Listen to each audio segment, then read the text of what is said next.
of the world you're tuning in from. Welcome to this very important conversation marking International Women's Day 2025, powered by the Nigerian Economic Summit Group. Now, the theme for this year says accelerate action. And from where I sit, it is a call to action, it's a call to urgency, and also a challenge to complacency. Reports show that with the current pace, it will take over a century to achieve global gender parity. And we all know that gender equality cannot wait. And so this is the time to act and to act fast, right? Here in Nigeria, we see women play pivotal roles, driving economic growth, driving innovation, driving reforms. Yet systemic barriers ranging from limited access to finance, to education, leadership roles, and to systemic cultural norms, continue to limit women. We see these barriers continue to limit women. And so the conversation today is really about shifting our mindset to say, how do we shift the conversation from awareness to action? Right? From ambition to tangible impacts that we can all see, visible impact that everyone can relate with. How do we begin to shift the needle in this direction? And joining me this morning to have this conversation are two amazing thought leaders and sisters, because I know them. And so they're going to be joining me to discuss or to have this conversation today. And I'm talking about Dr. Mories Atoki and Dr. Faith Iyoha, both of whom have been at the forefront of driving or advocating for economic inclusion and policy reforms. And so very briefly, just before we start, I would quickly read out their bios very briefly, just so you get to know a bit about these powerhouses that I have on the call. And so whilst I'm doing that, get comfortable, get your notepad ready, get maybe your coffee or something, to keep you busy, because we're going to delve right in very shortly. My very first guest is Dr. Mories Atoki, and she is the facilitator of the NESG Health Policy Commission and the Chief Executive Officer of ABC Health. She has a master's in law and an MBA and over 20 years experience spanning local and international practice with leading global consulting firms and legal practices such as Ernst & Young and PricewaterhouseCoopers. Dr. Morris's experience spans legal, tax, management consulting, business development, environmental, social, and governance, ESG, sustainability and climate change, sustainable development, and health advocacy functional roles across sectors. She's often described as a visionary, inspirational, strategic leader, and an outstanding communicator. Dr. Mories currently leads the technical team of the Private Sector Advisory Group on the UN Sustainable Development Goals in Nigeria. So that's Dr. Mories for you. Dr. Faith Iyoha holds a PhD in economics with an interest in macroeconomics, international trade and finance, monetary economics, and public sector economics. Over the last 15 years, her career has revolved around consulting, teaching, and policy advocacy. She was a consultant to the Sustainable and Inclusive Digital Financial Services Initiative of the Lagos Business School at some point. Between May 2021 and May 2023, she was appointed a technical assistant to the Chief Economic Advisor to the President of the Federal Republic of Nigeria. She's currently an economist and a manager at the Nigerian Economic Summit Group, understandably, and an adjunct faculty at the Pan-Atlantic University, and a partner at Kindness Urge Consulting Limited. These are my guests, ladies. Welcome to the conversation this morning. If you can hear me, it'll be nice to get your feedback. Welcome to the conversation this morning. Thank you, Amaka. Thank you, Amaka. We hear you loud and clear. And Fantastic. Good afternoon, good morning, all of the audience. Good afternoon. Fantastic. Thank you, Good Dr. afternoon, Morris, and everyone. thank Thank you, you. Amaka. Great having Thank you, you. Dr. Iyoha. Nice being here Thank you for today. being here. Thank you to the audience Okay, for sharing this space with and us. right. So, ladies and gentlemen, as we dive into the conversation and dive into the questions that we're going to be dissecting, my encouragement to you is that you also think about the role you can play in driving reforms or driving change around gender equality. And it doesn't matter what space you work in, whether you're in business, whether you're a teacher, whether you run a store or you run a shop, or you're in government, or you're in the boardroom. The question is, how can you as an individual contribute to making progress around gender equality or equity, as some people would describe it? And so, having said that, we would dive right into the conversation today. And so, ladies, I wanted to pose this first question to both of you. And so, any one of you can go first. The theme of the International Women's Day this year is accelerate action, and it sounds very motivational. Um, but then, from your perspectives, what would you say are the most urgent actions to drive gender equality in Nigeria today? And so, maybe I will start with you, Dr. Morris Atoki. Thank you, Amaka. The pleasure is mine. I was hoping you will start with Dr. Faith, but since you've handed the baton over, it's fine. I think for me, critically, and this just keeps re-echoing in my mind, is to put it out there that we must realize that we are the generation that um, is not having it as hard as it used to be. So the entire um, feedback to the systems, the entire just really demanding for voice, demanding for roles and so on, has done something to the other gender and to the institutional systems. And so we must realize that a lot also lies with us to be prepared. So I'm going to aggregate all of my responses to that your particular question. On that basis, on the basis of preparedness. Uh, so it's not, we're not the generation to zero in or on, and I mean, we must fight for it. But we must also realize that we're fighting. Some people are winning amongst us. So the more prepared you are as a female, the more you will be part of that um, leadership role that is being required. You'll be part of those winners, and you'll be part of that uh, person that is changing the game.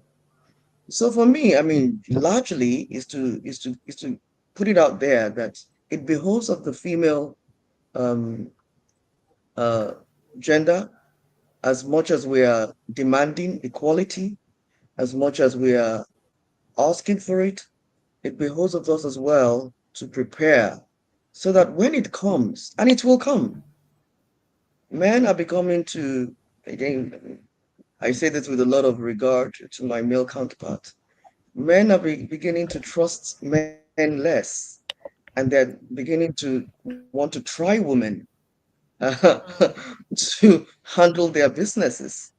I mean, they're not going to particularly say, but we see it happening. Look at the banks.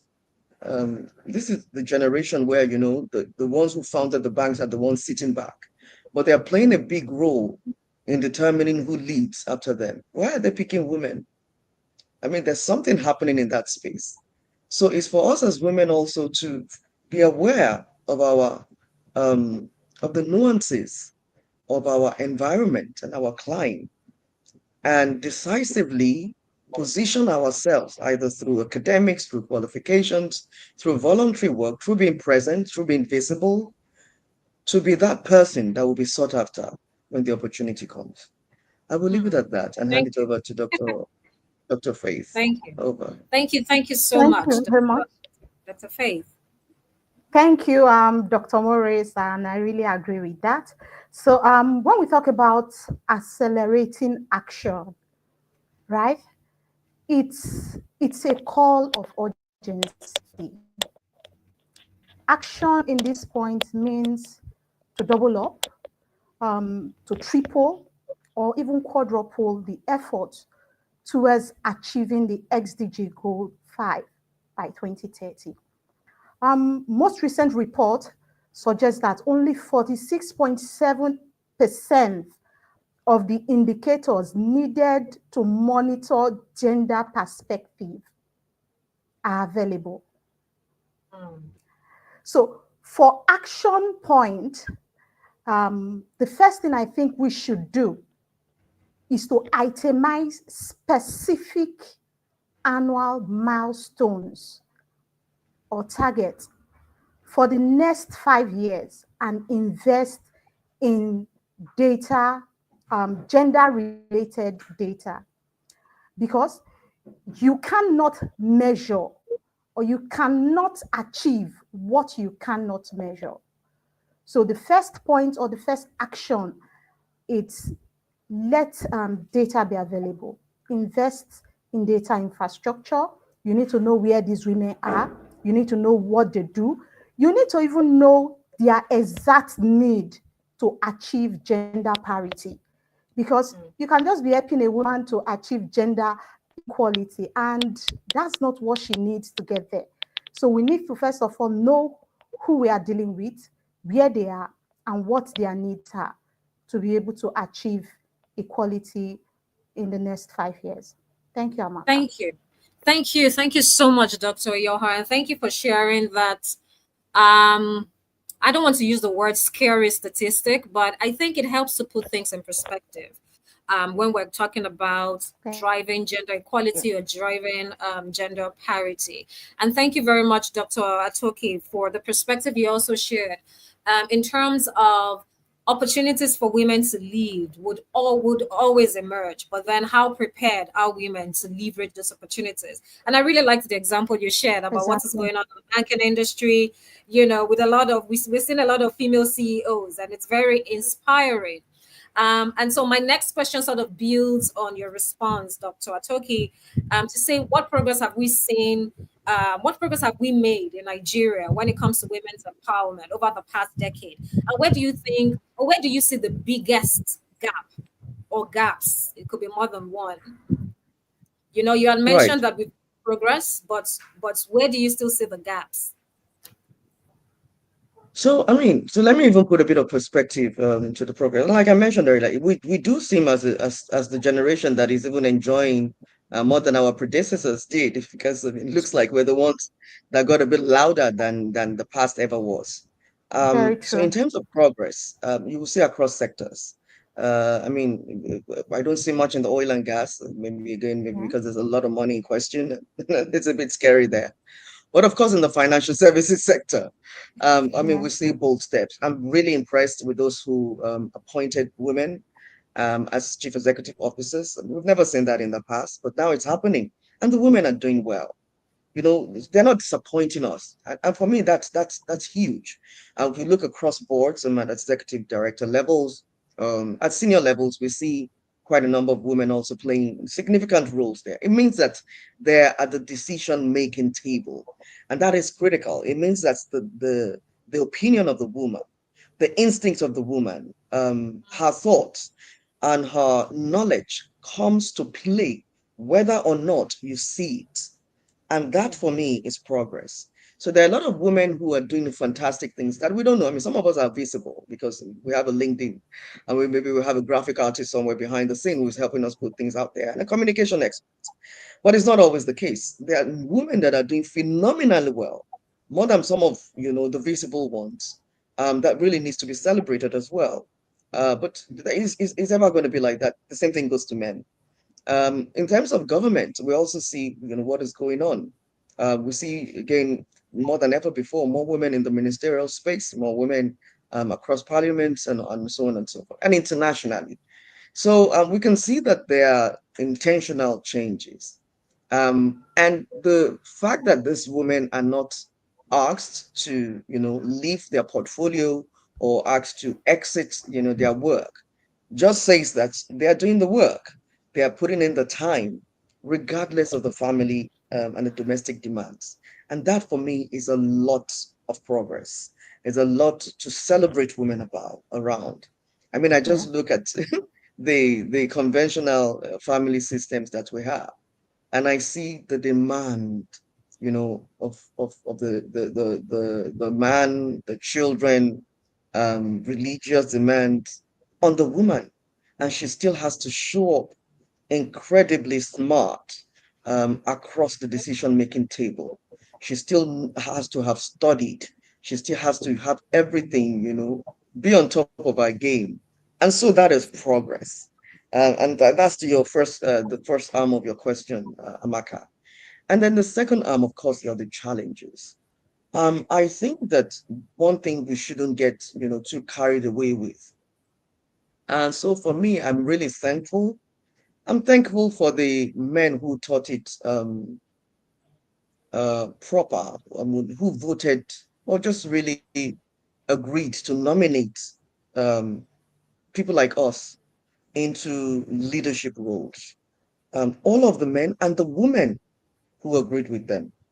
I think for us, we must, consistently be in recognition of that. We are the generation that men have to choose, unfortunately. We will get there, maybe when we're long gone, 6 feet under. There will be a generation where it will be women who will be deciding for women. I don't know. But just for us to, put a bit of perspective. And so, therefore, we must really be quite, um, is the word decisive, or quite intentional about our soft skills. This is the point in time when you see, so there's a lot of noise ongoing internationally, locally, in the more advanced countries, we see women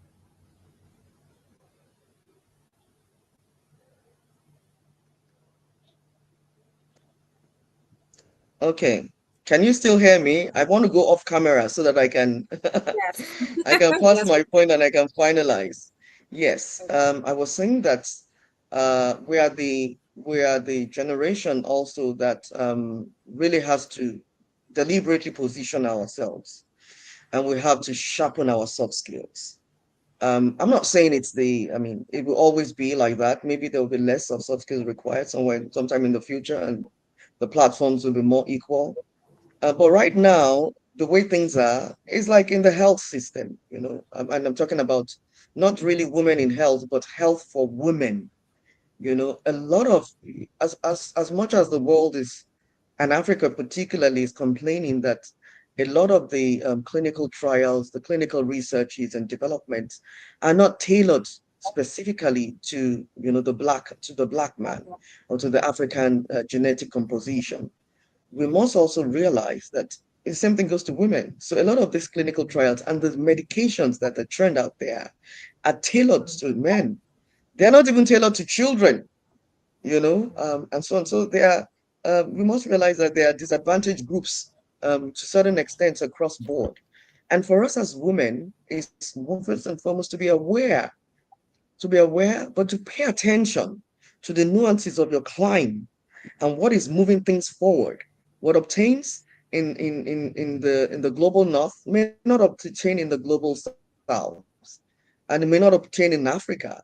And so we must critically really just take this as empowering for us, with a very open mind, so that at every point in time we're moving forward and we're not standing on a point with a lot of noise. Sometimes noise don't fix the issues. It's action, and it's strategic actions. It's your awareness about what obtains in your environment and your ability to make very decisive actions to change things for you as a person.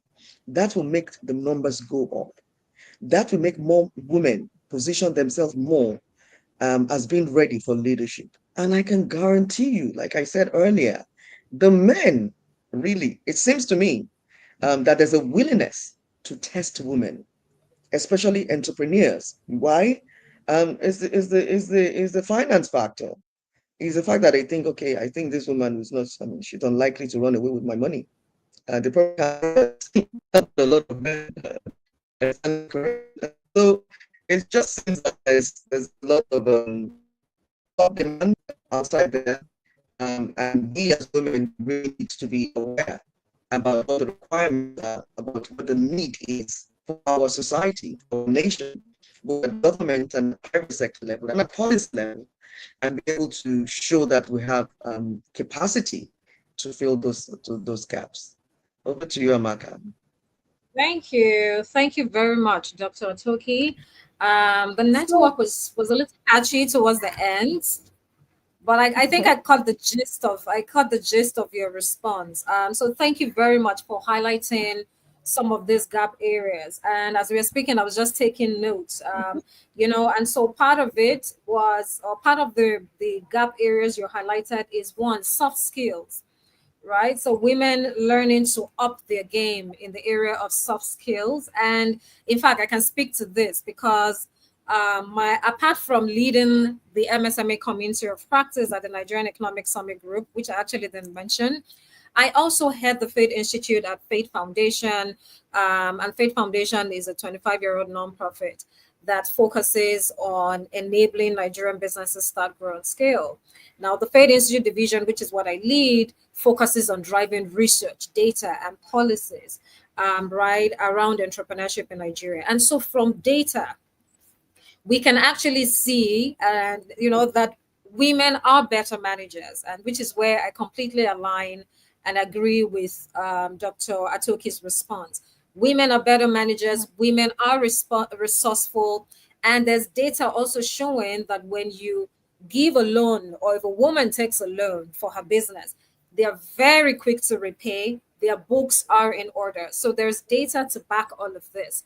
But then we also found out that in terms of the challenges that women face, soft skills, which Dr. Atoki mentioned, was definitely a challenge area or a gap area. There was also the fact that women need to believe in themselves a bit more. We find that the men are more confident. Sometimes they may not even have as much experience or have as much resources that they were without, but they're usually more confident.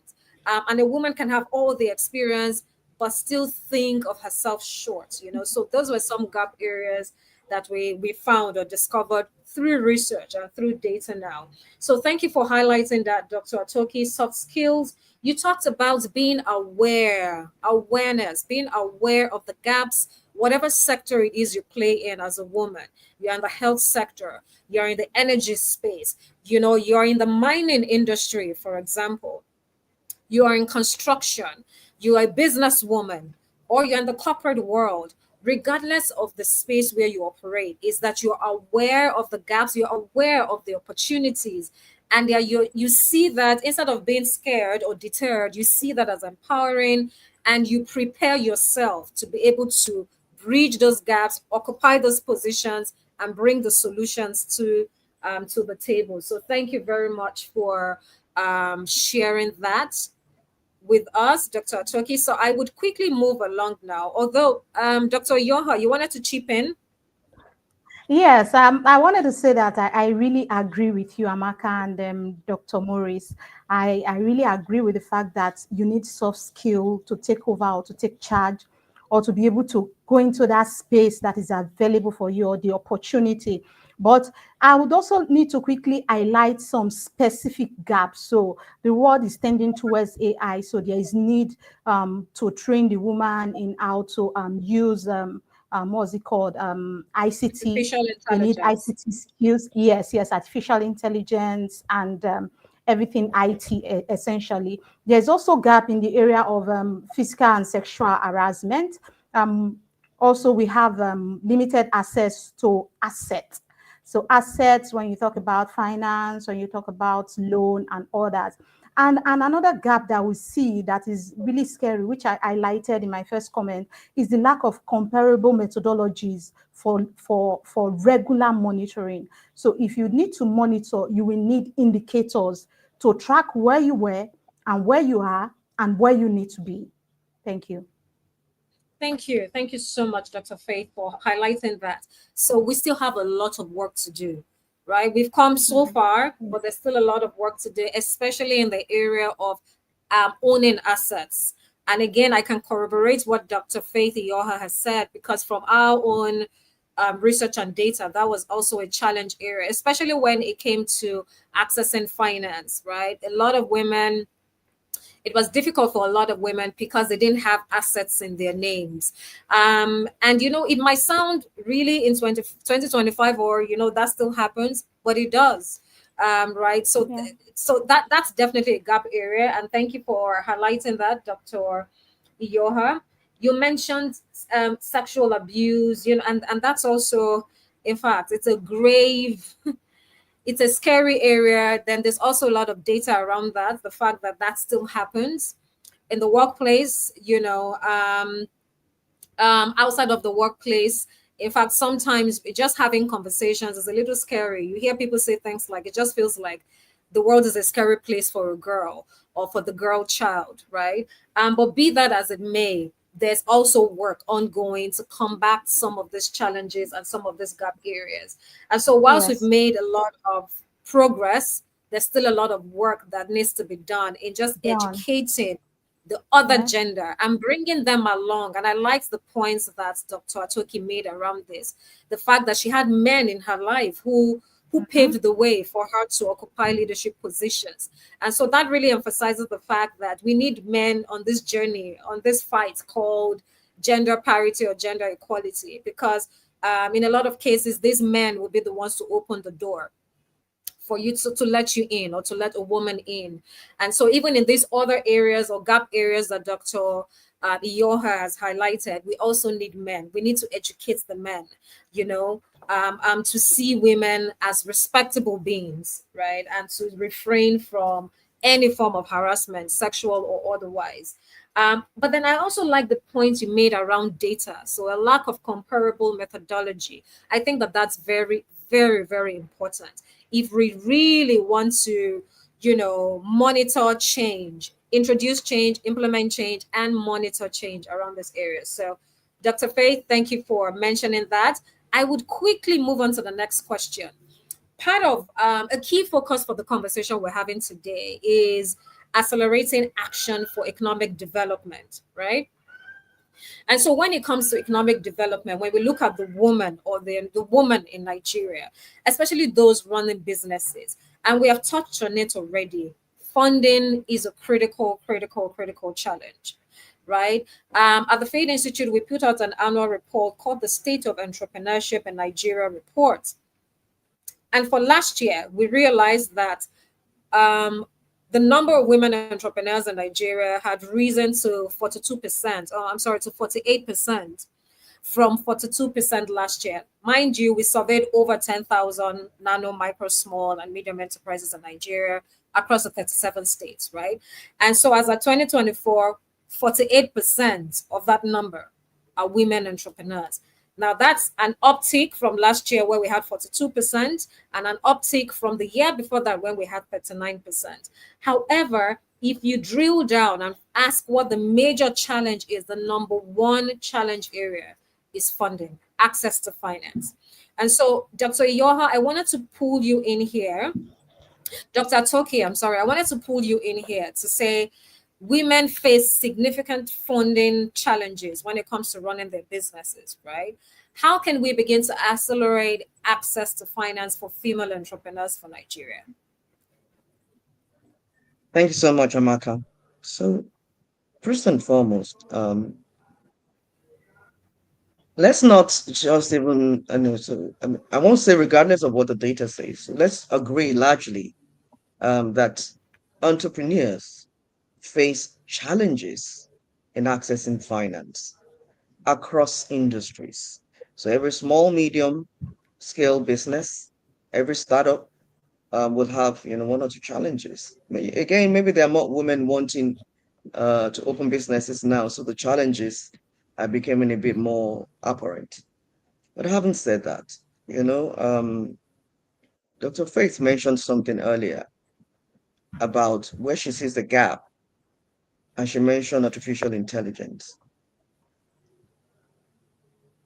I worry that is even a gender conversation, that anyone needs to be told that tech is the tomorrow of this generation.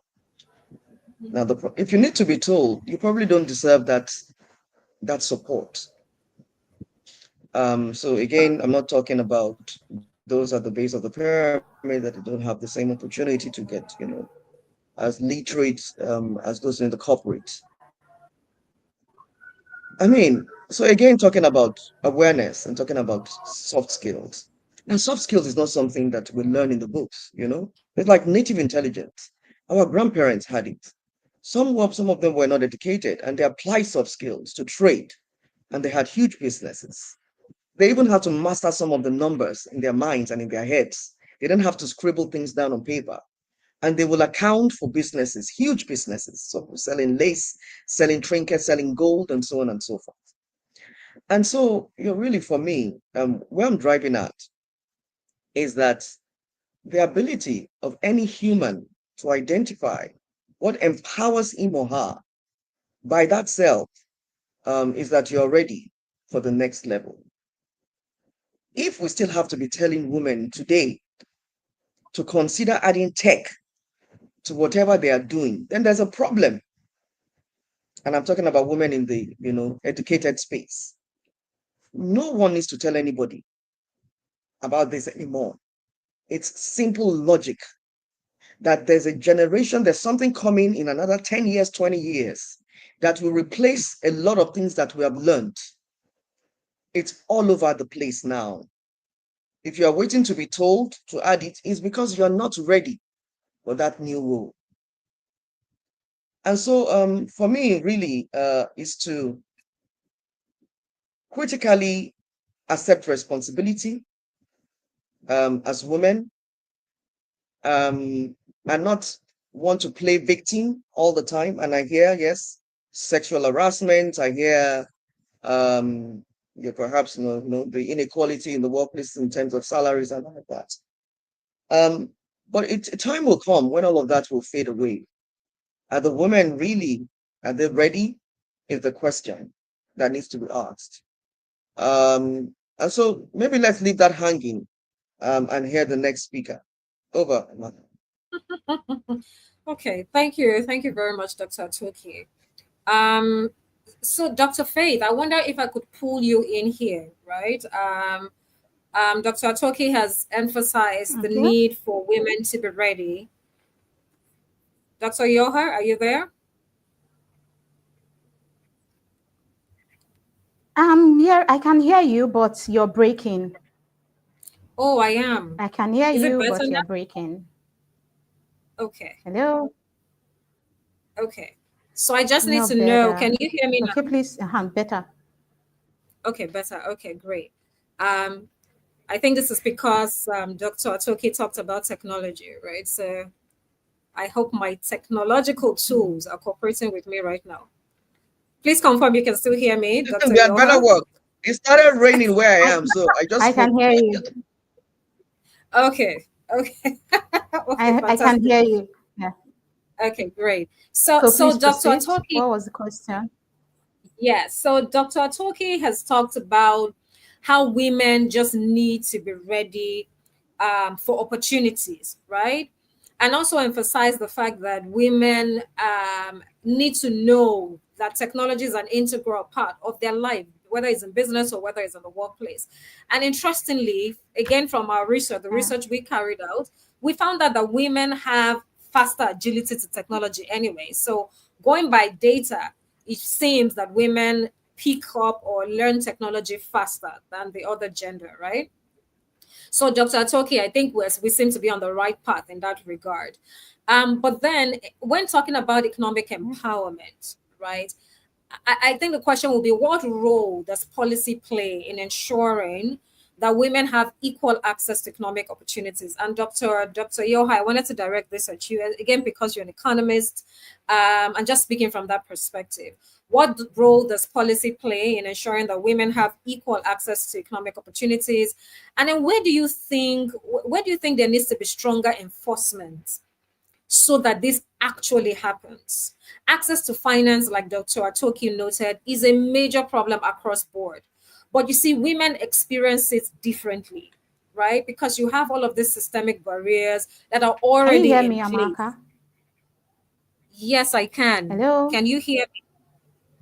Oh, Amaka, I don't think she heard you. So I heard you. Okay. So I think Dr. Faith. Hello, can you hear me? Yes, Dr. Faith, we can hear you. Can Hello? you hear? Okay. Can you hear me, Amaka? We need to appeal to the God of technology. Yes, Dr. Faith, I can hear you. Can you hear me? So what was the question? I Okay, so before I proceed to the question, can you hear me clearly?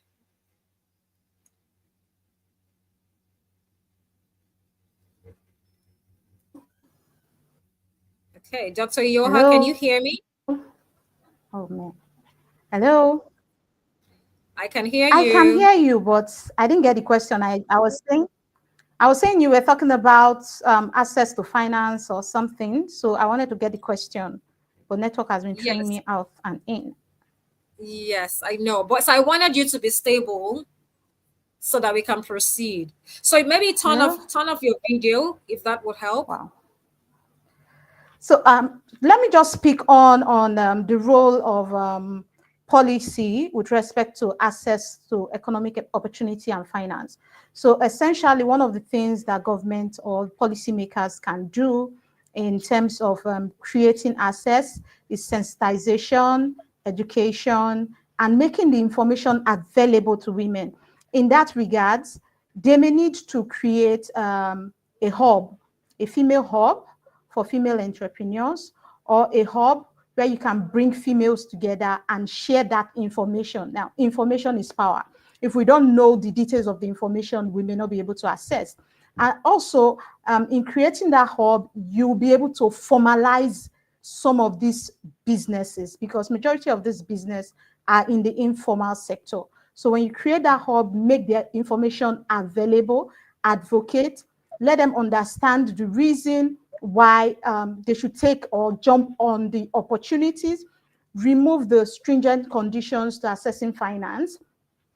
Let it be a situation where it is as good as zero interest rate. Even if there's zero interest rate, maybe collateralization should be discouraged, because we've already said that these females don't have access to asset. So if they don't have access to asset, how can they provide collateral for finance? So you can use other means, right? You can tie it to their businesses. You don't even have to give them the finance directly, but tie it straight to their businesses. They make purchases, you pay directly to the vendor on their behalf, and then you deduct from their daily invoices and all that. So that's one way you can encourage them.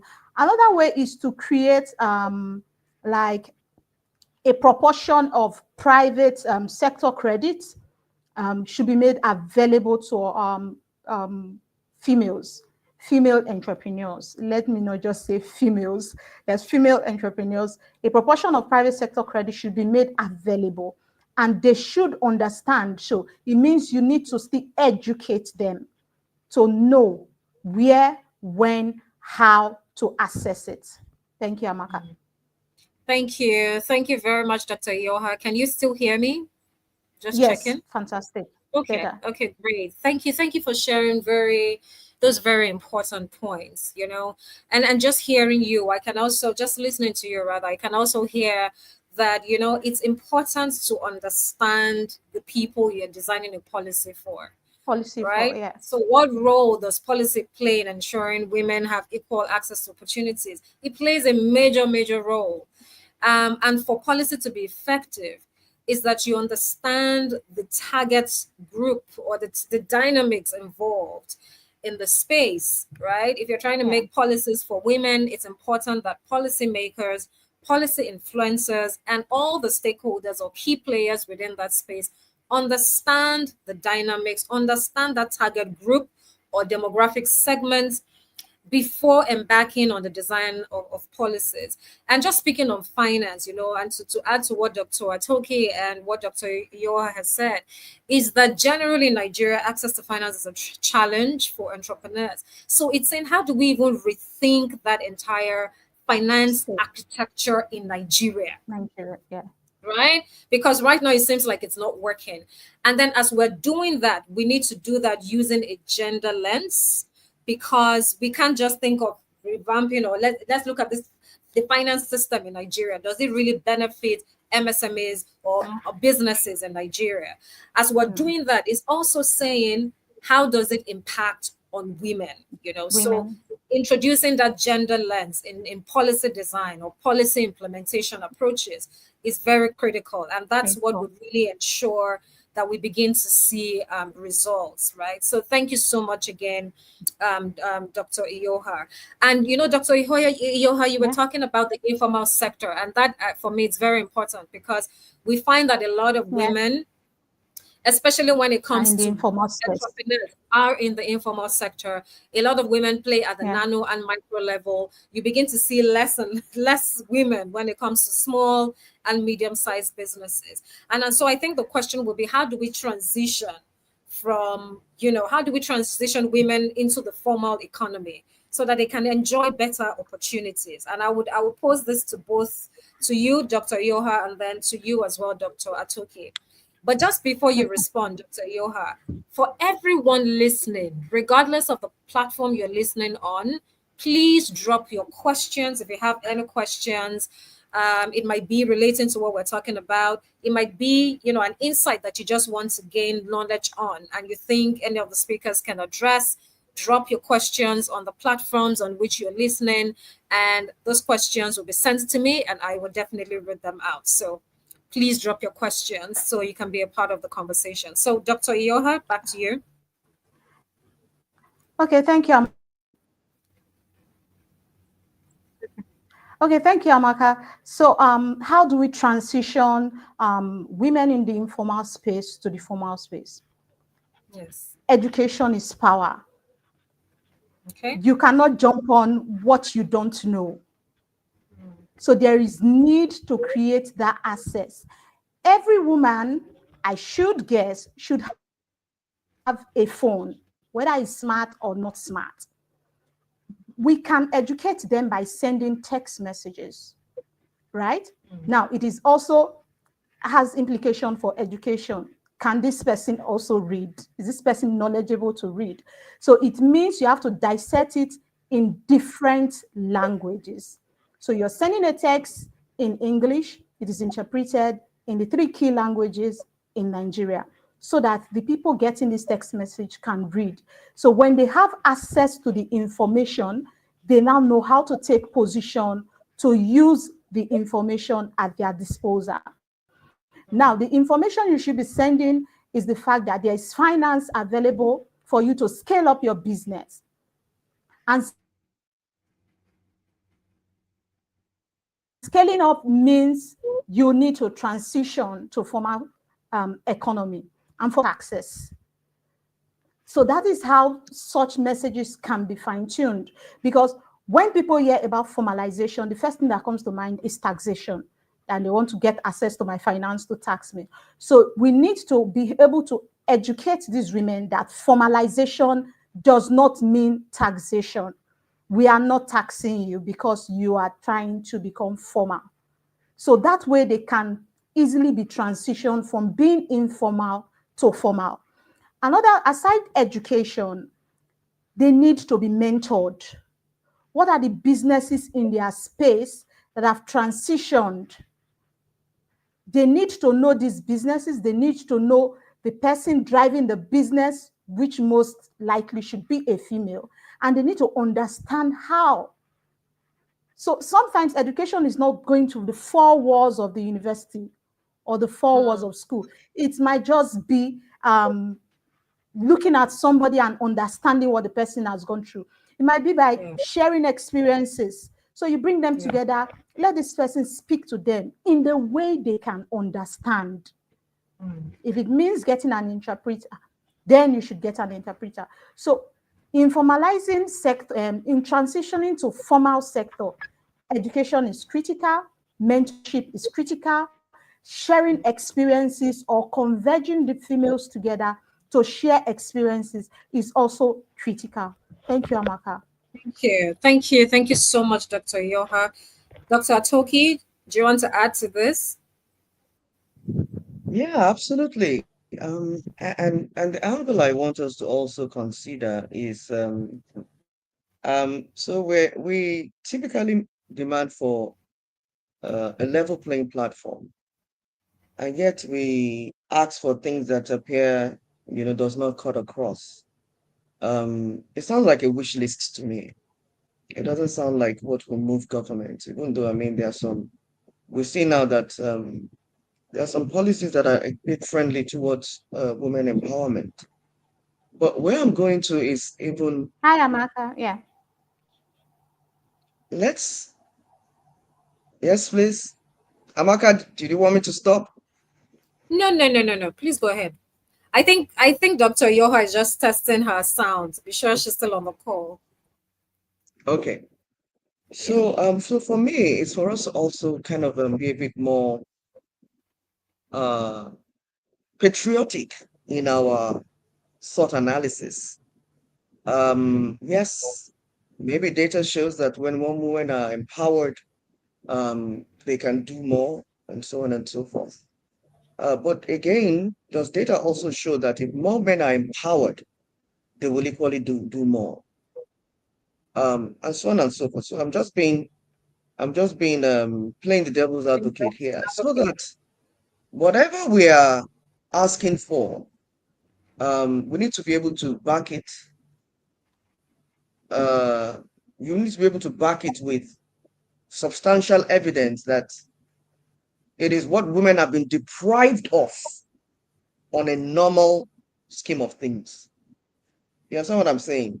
Because it's not likely that they will give us more. They will look, if we're arguing a deprivation and a gap, and it's clear that data supports that there is this gap. Women are not, again, I mean, equal pay is evident. People did the research and realized that if you call a woman to be ED somewhere, you call a man, it's likely that you want to give the man more. Somebody who digs deeper probably will also tell that, okay, yeah, but the man is the head of the house, the woman is just is a helper. So that's secondary. Those are real things, and those are level playing platforms. Now, our request to ensure that the women are educated. Do the women want to be educated? Those women that we're talking about is something. Yes, maybe they've not seen the advantages of being educated. Whose responsibility would it be?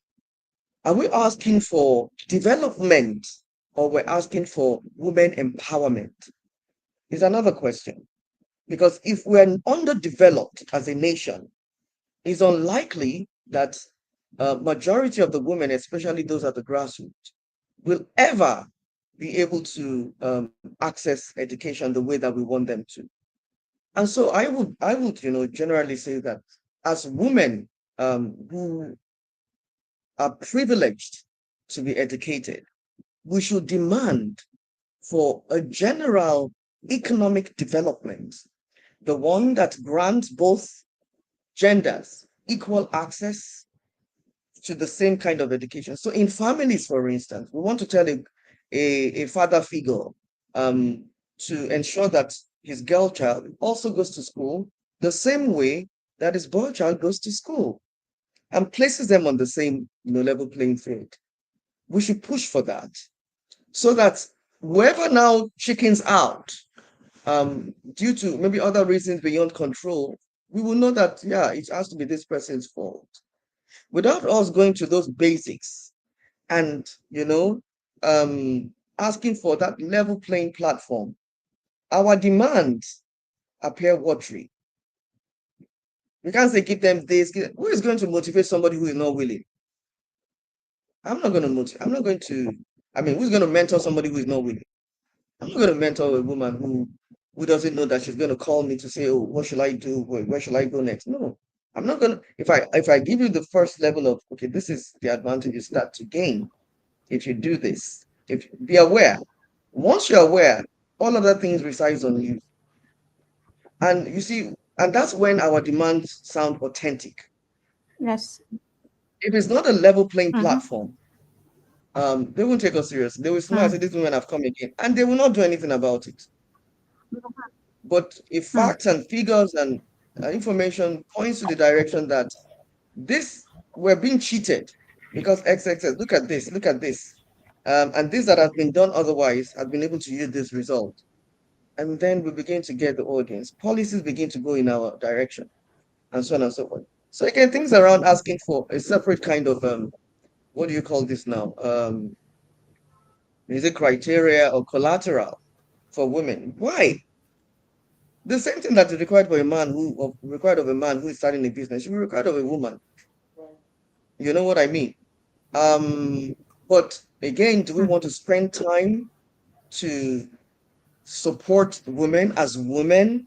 Because we think that over time, a lot of women have lost the chance, perhaps. But I think our demands and our requests should heavily tailor and advance us towards a level playing field. You see why I said that we should, my background should be a bit, because I can see movements even by myself, so I apologize for that. My background Okay. should be blurred. Yeah, I'll leave it at that, Amaka. Over to you. Thank Amaka, are you. you Thank there? you. Yes, yes, yes, I am. I am. And Dr. Yoha, are you there? Can you hear me? But thank you very much, Dr. Atoki. And it's a lot of what you have shared is causes, is a call to also ponder and reflect, to say how ready are women to also take advantage of some of the initiatives that we're pushing for to support and to enable women. And so I think that that's definitely one side of the coin. I also think that the other side of the coin is that you have women who are ready, who are willing, who are smart, who are even tech savvy. But then because we've had years and years of neglect and just focus on the other gender, yeah, we do not have a level playing field, so to speak. So whilst on the one hand there's that call to women to also say you've got to have to push yourself and take advantage of opportunities and ready yourself, there's also the other side of the coin, that I think I would also like to emphasize, which is that you have women who are also ready. And so for us to sort of play catch up, there needs to be some intentionality around some of these initiatives. Case in point would be accessing finance, because for years women have not had access to assets, right? Men have had that access, so it's easier for a man to bring, I don't know, a house, a land, when you ask for collateral.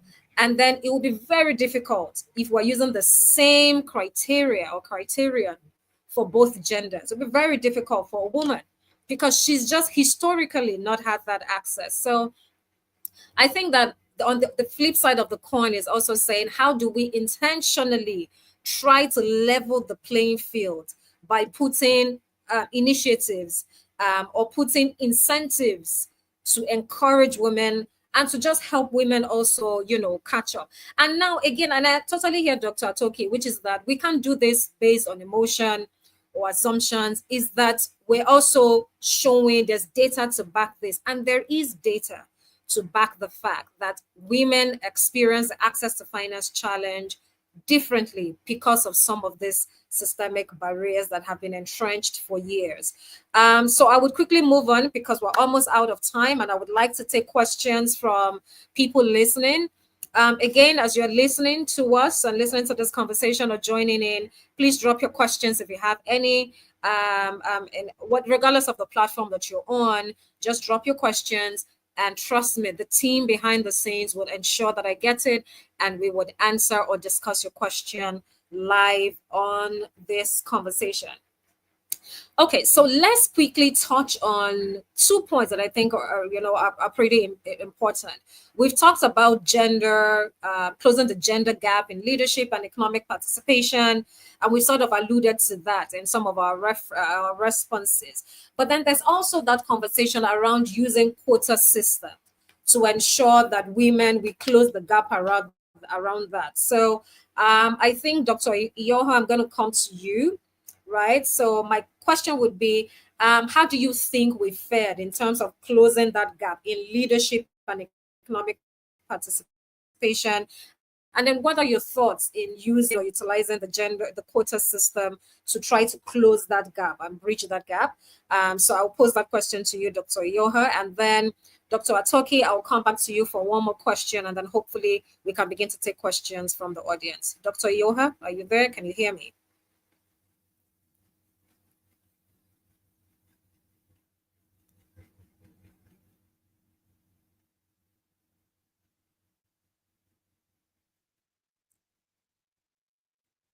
Okay. Hello?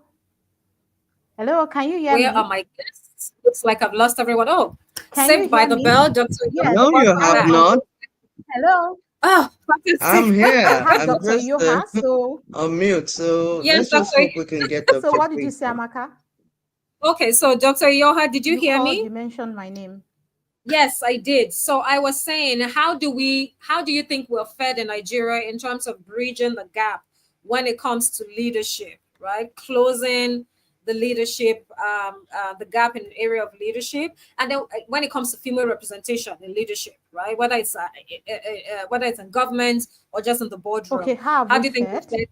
Yes, and then what do you think about using the quota system to bridge or close that gap?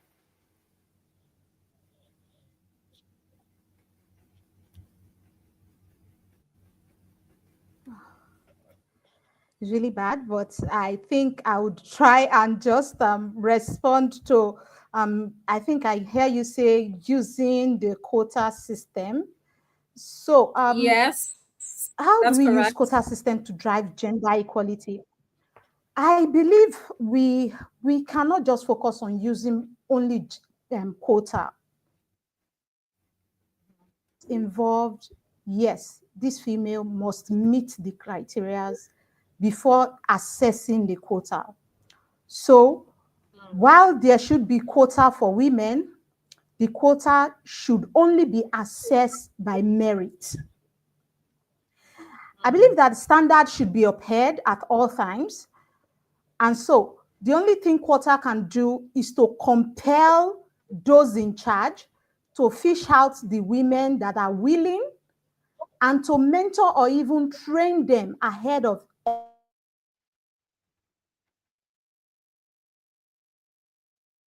Okay, so I lost Dr. Iyoha. Dr. Atoki, are you there, or is this me? Yeah, I'm here. Okay, I hope you can so hear I me. think we would, I think yes, I next can hear time you you. get Dr. Yoa, tell her to go off camera so that she can retain some Yes, so bandwidth we to can, speak. yeah. Okay, so I would just pose my next question to you, Dr. Atoki, pending when we get Dr. All right. Faith back. Um, They must so meet the criteria. Oh, okay, so Dr. Faith, we lost you. So maybe turn off your camera to save some okay. bandwidth. Am I We back lost up you. now? Am I Yes, we back can hear up? you now. We can hear you now. Am I back up? Yes. Yes, you are. Okay, great. So I was saying that quota system, yes, is good, but must also be merit based. So you must meet the criteria for the appointment before assessing the quota. So I said what that does for us is that if there's a quota, it helps those in charge, it compels them to fish out those women that are interested or that have shown interest in the appointment. And it also helps in mentoring and training them ahead of the electoral or appointment process. So a quota must be in addition to merit-based appointment, not just quota. Because if you say quota, it means you're bringing down the standard for this position. You're bringing it down for a female Meanwhile, for the male, it's not so. It has to be, there has to be equity, it has to be fair for both male and female. But the quota just only guards to make sure that, yes, if there are females that are willing, they should take charge, they should have that quota to jump on the Okay, merit thank you. base. Thank you. Thank you, Dr. Iyoha. And I like what you sort of couched that in terms of the quota system allows you to actually focus on this specific demographic segments, to say this is a segment that has been ignored. What it does is channel your view, in a way, bring that demographic segment into your view, right? So that you see them and you're able to give them an opportunity or give them a chance. And then I hear you in terms of also maintaining the merit system to continue to uphold the dignity of that office. So thank you so much for sharing that. I would ask, I'll pose my next question to Dr. Atoki, and then we'll take some comments and questions from our online audience. And then I'll come back to my speakers if I have more time. So Dr. Atoki, we had talked about bringing men along in terms of, when it comes to addressing systemic barriers and cultural norms. And so I think my question would be, how can we better engage men and boys in gender equality efforts to create a more inclusive environment or inclusive economy? Right. Thank you, Amaka. So again, we're already doing it, and they can hear us. They can see us. So the men are even more action oriented than words. They'd rather not talk about what they are doing, but we can see that actions are being heeded to based on our disposition to the inequality, to the unfairness, to the iniquity, and so on and so forth. And so what I want, and this is what I've heard from other female leaders, and it's subjective, it cuts across, so many, but for me, it's a lot of value. For a woman who aspires to be in leadership, and I am saying, my first set of remarks, I talk about being aware of your environment and what obtains so that you can position yourself. If you want to really be in power and stay in power, 3 words, and these are things I heard from some older female leaders: be well behaved. And it sounds untrendy, it sounds archaic, it sounds old. But I tell you, as far as this society is concerned, as far as this dispensation is concerned, and I'm not even internationally, depending on, make sure your records are as clean as possible if you can control that, but be well behaved. The easy way is to, go the extreme feminine way, and want to use your feminine power to get these things. But that's risky because it can be superfluous. A lot of women who indeed are in very notable leadership position are those who have earned their way to it. And so for me, that would be my most crucial message to the issue of whether there's a quota system that we're aspiring towards, and so on. I'm a pusher for quota for our generation. I won't generally be, because I would request that, but in the quest and in the race towards achieving what we had lost, women had lost, for ages. I think whatever we're giving right now, this quota, take it. If it's appointment, take it. Whatever it is, keep taking it until the men or the other gender, until they make up their mind what is next. Because we're the ones at a disadvantage right now. So, and guess what? You see, that's a standard you're talking about. It's the men too. Right now, they're the ones who put up the standard. And if you're not careful, that standard by itself is disadvantaged. Yeah. It's possible. So right now we're not the there's some beggars that have choices. We're not the beggars that have choices. We have a lot of choices because I know some women will murder me here. So if you get a quota right now, you take it and go and prove yourself. It would be shameful if you leave that quota and a man takes. Let's take whatever we can take. Okay. Let's keep proving ourselves at it. Yeah. Over. Thank you. Thank you so much, Dr. Atoki. So I'm going to come back to you. And I really like the points you made around, the quota system, using the quota system to bridge the gap, just to achieve gender equality or gender parity. But I would really like to hear how you think we can better engage men and boys in gender equality efforts. But I'll come back to that. We have questions from our online audience, and I'm going to post them now. And so we have BD from YouTube. Hi, BD. And BD says, good afternoon, panelists. What roles can DFIs play in the promotion of women-owned businesses? And so, Dr. Atoki, I would pose that question to you because, you've done a lot of work in the development space. What roles do you think DFIs can play in the promotion of women-owned businesses? I have another question from Christiana Steven Wakawa. Christiana Steven Wakawa, I hope I pronounced that correctly, from LinkedIn. And she says, women have gone far in closing the gaps of access to finance for themselves at local levels through clusters and savings groups. Still, they're unable to access formal financial services because of already mentioned challenges. How can the formal financial sector come to their level, considering the economic impact they are making in trickles? So that's the second question. And so, Dr. Faith, maybe you want to take a stab at that. So let's take those two, then I'll come back to the third one. So I'll start off with you, Dr. Atoki. How can DFIs play? What roles can DFIs play in the promotion of women-owned businesses? And now we really need to go fast. So 1 minute, Yeah. Dr. Okay. Atoki, Very and then I'm quickly. moving to I you, think Dr. the answers lies with what you and Dr. Faith that I already alluded to. If indeed we are the gender that have been deprived in the past, I mean, it goes without saying that something needs to change in terms of what the criteria is. Otherwise, they will never be able to close the gap.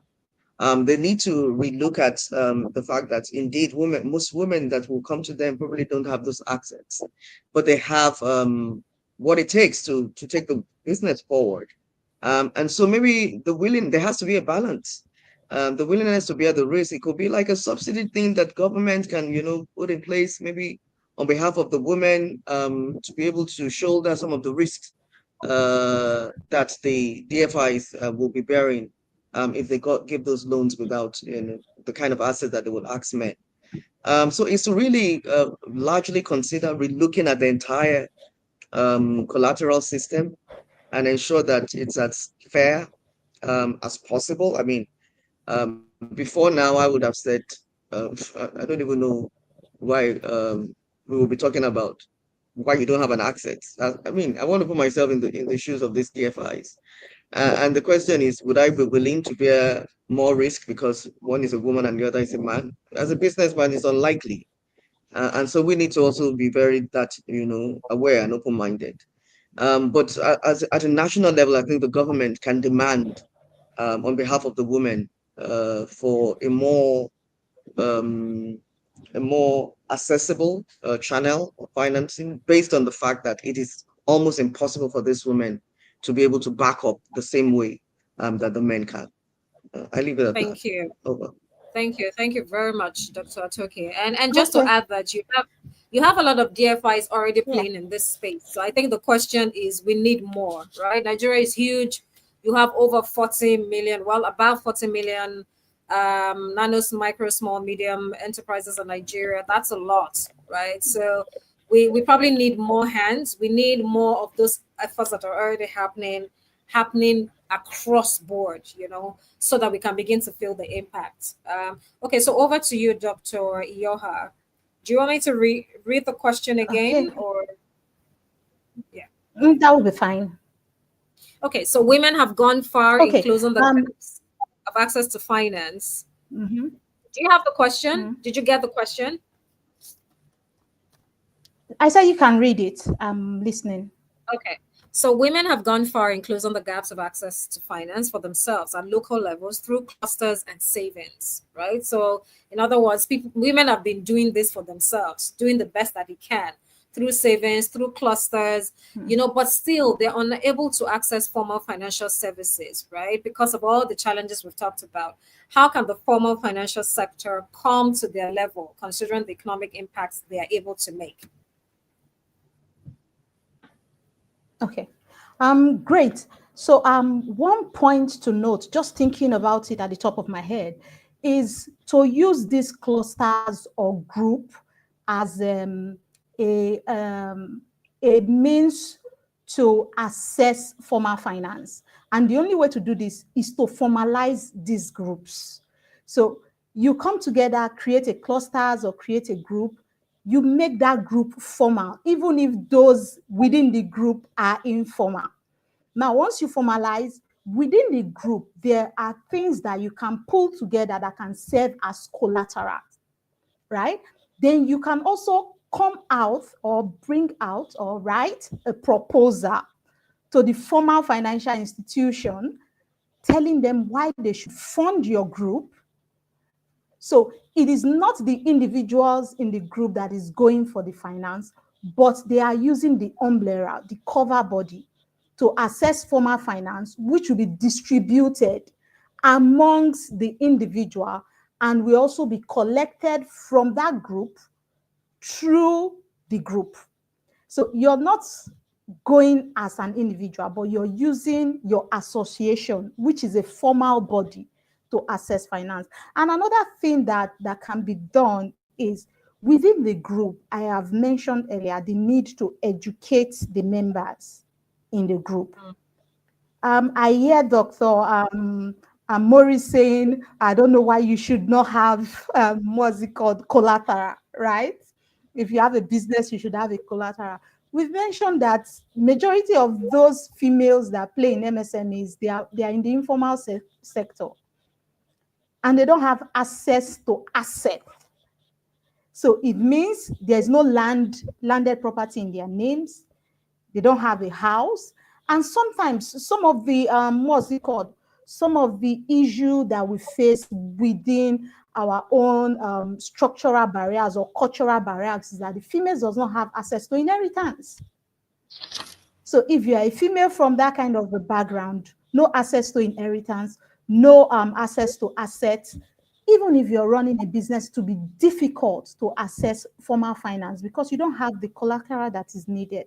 So these clusters can help these females to access formal finance by making the clusters formal in the first place. Thank you, Amaka. Thank you. Thank you so much, Dr. Iyoha.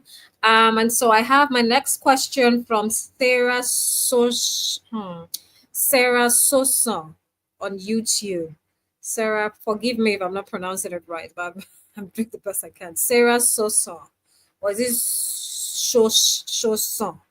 Well, from YouTube says the representation of women across board and sectors is pathetic.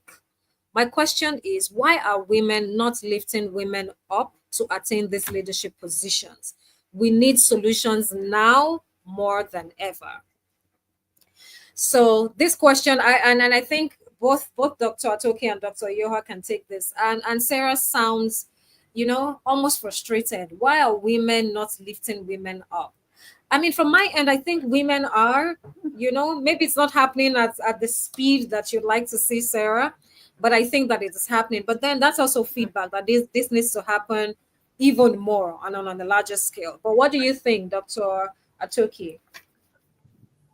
I mean, I agree with you. And I'll give you an example. So, you know how in-laws can be, especially sister-in-laws and mothers-in-law. I mean, you can go into a marriage thinking, this woman, they're just going to give me hell and all of that. The truth of the matter is that more often than not, you can get by with any human being, depending on how you position yourself and how much soft skills you have. So back to the soft skills. The kind of skills you need to deal with another woman is a bit different from what you need to deal with a man. Not accepting that is just position yourself for problem.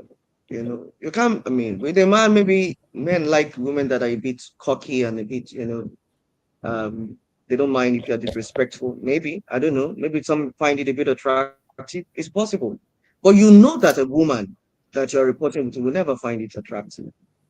So if you want to be led, if you want to be lifted by another woman, you need to position yourself. It's also a large matter of your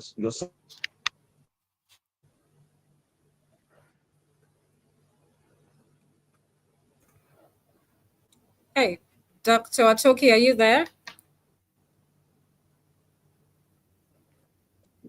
Dr. Iyoha? Hi, okay. Amaka, can you hear me? Okay. I lost Okay, Dr. great. Atoki. So let me just, okay, is Dr. Dr. Mories still Iyoha, talking? please, if I may just finish, Yes. please. Let I Dr. think Atoki. I Okay, went please. for a Thank while. Yeah, but generally, I mean Okay. that's about it for me.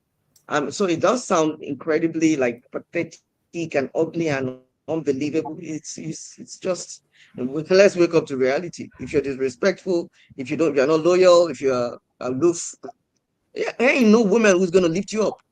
We're even more sensitive. It's normal. I work with a woman, and I'm very aware, very keenly aware about, how I praise her, how advantaged I am. In fact, there was a time publicly I had to say, I said, I don't know what I did for this woman. Everything I ask for, she gives me. She gives me approval for everything. It's worrisome. But I know the work I've done emotionally. You know, she's going down the stairs. I'm a CEO. She's a director on my board, but we share the same office. She's going down the stairs. I take her bag. I say, no, madam, I'm going to carry this bag for you. No, that sounds extreme. Most women won't do that. But again, this is a society where we know respect is very demanded. I mean, I don't have to say this to you, but it is what it is. You want to go to the next level, then you'd have to do what it takes. Those airs and those attitudes, you need to get rid of them. There's no woman that is going to lift up another woman if she's not comfortable doing it. Over. Okay. Thank you. Thank you very much, Dr. Atoki. Dr. Okay, thank Iyoha? you. Thank you, Dr. Morris. That was very spot on when you talked about attitude. I think that's one of the challenge. But let me talk about women that are already in leadership. And I think this speaks to the formal space. And I'll give you an example of one that I know. I'll try and remember. I recall a name. So essentially, if you're a woman in leadership, please, let me say, I am appealing. Try and get other women that you can mentor. You don't necessarily have to bring them to your office. Have a group, have an association where you mentor women to say, okay, this was what I did to get me to this space. How are you doing? So for you to spot such females, it means you must have tracked them maybe from their university days. And I tell you the truth, most female after first degree, most times, they just switch to being a full-time housewife. Sometimes they say, okay, I want to just do business. Sometimes they can switch from being a technical person in school to become a less technical person when they are working. They just want that quietness and space. Now, if you catch them young, from university days, oh, this person is doing very well. She's a female. She's pushing it with her colleague. Okay, let me pick this person. Okay, join this group. You are sending some information that will help them to understand what they should do, how they should push themselves, how they should plan for their family, if they need a family, if they want to carry someone along, and so on and so forth.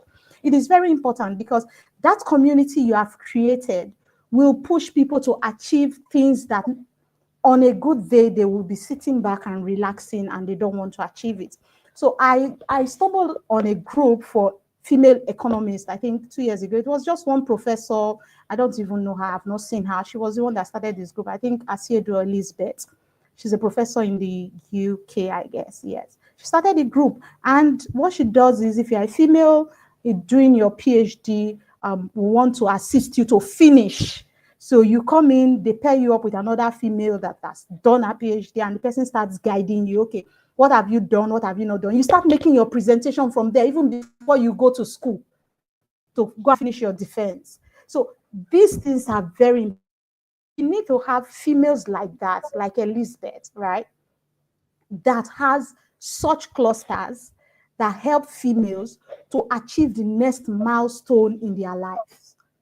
And when you have such, it encourages you to push, and then you become. Then in that same clusters, you don't just push and become, they also mentor you on how to publish.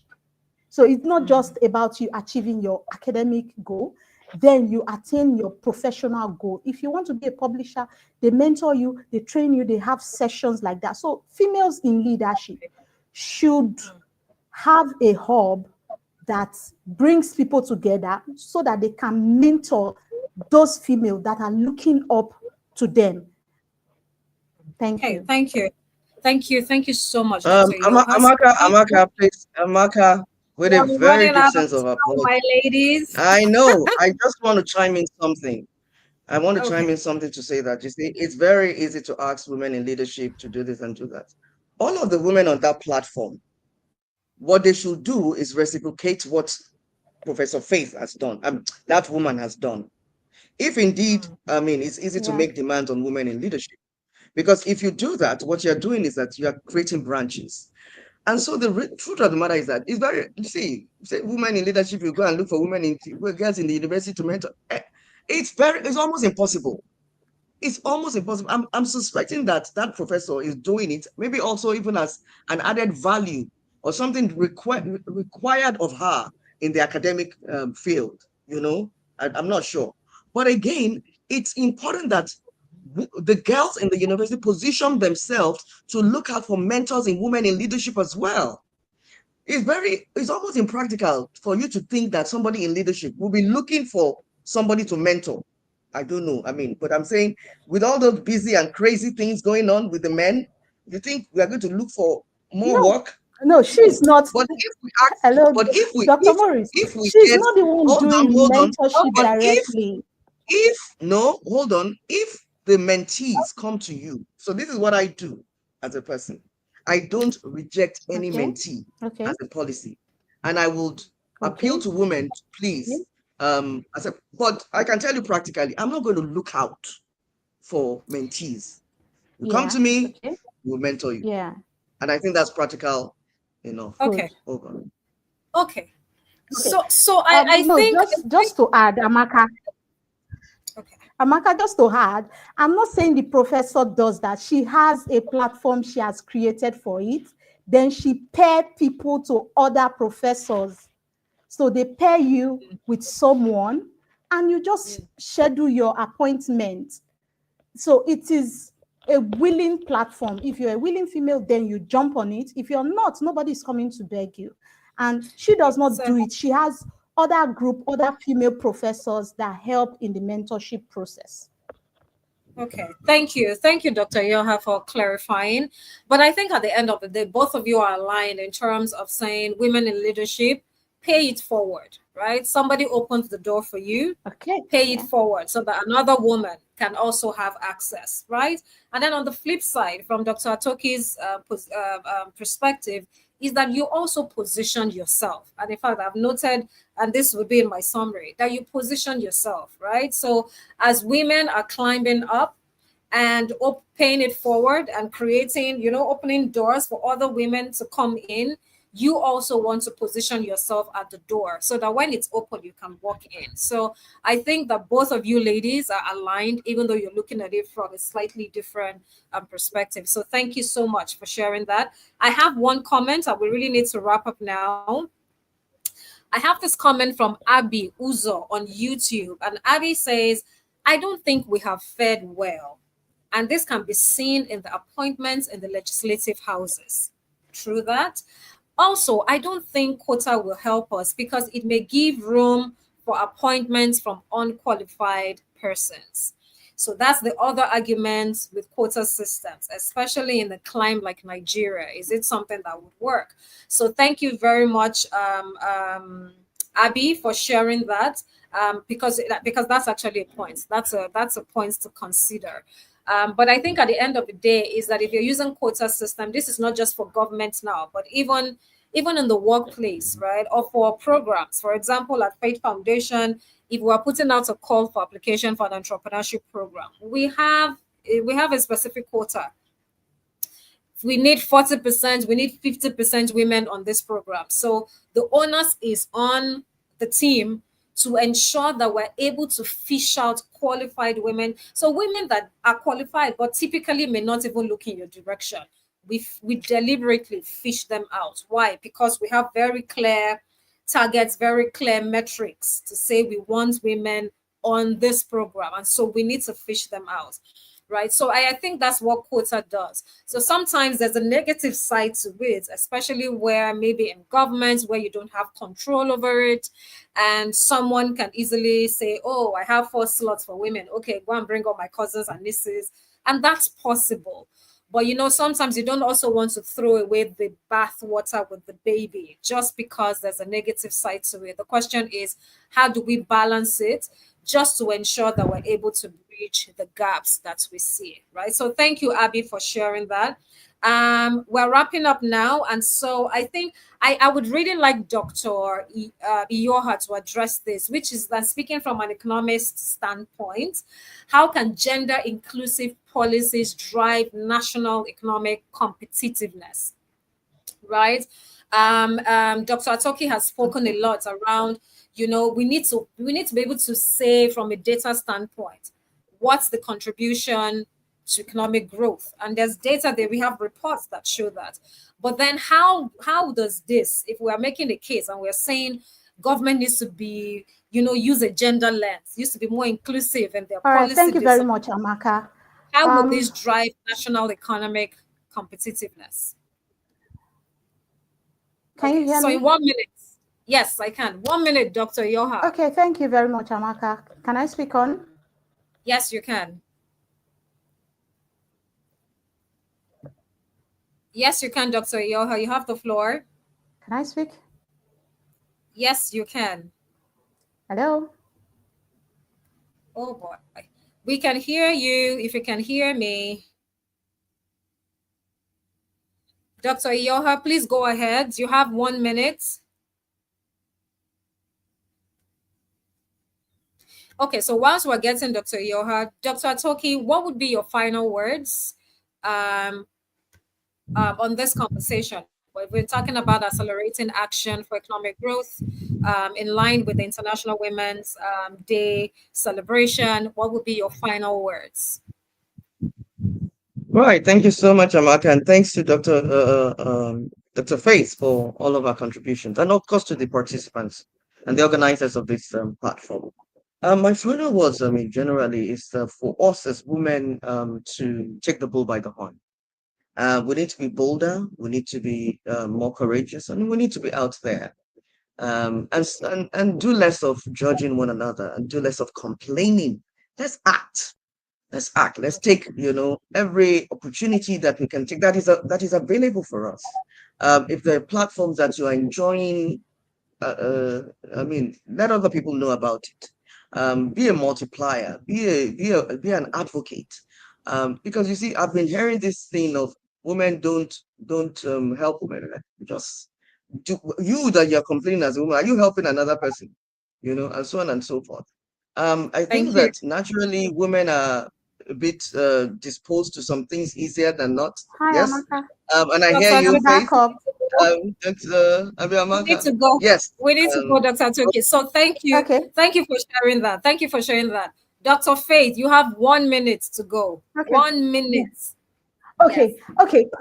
In 1 minute, how do we drive gender inclusive? How can gender inclusive policies drive national economic competitiveness? So essentially, competitiveness is about ability to produce at a cheaper rate and be able to sell or do things relative to your counterpart. So significantly, if we improve our gender our gender equality, it has implication for labor, it has implication for productivity in the workforce. So it will expand labor force, it increase labor force. That means you can actually access more labor and more worker. It will boost our productivity. And essentially, according to the World Bank, it said employment can boost productivity or GDP by about 30%. And it's also important for enhancing business Dr. performance. Faith. We have 1 minute. We're going to be cut off. So So I think I thank you. still So my 1 minute. Thank you. In essence, thank you. It would All right. boost productivity in essence. So thank you very much, ladies. This has been a very passionate conversation. Yeah. Thank you for your contributions. In summary, everyone has a role to play. Everyone has a role to play. So Exactly. on behalf of the Nigerian Economic Summit Group, Thank you. for joining us. My name is Amaka Nwaokolo. I lead the MSME Community of Practice at the NESG. And on behalf of my guests, thank you and bye for now. Bye-bye.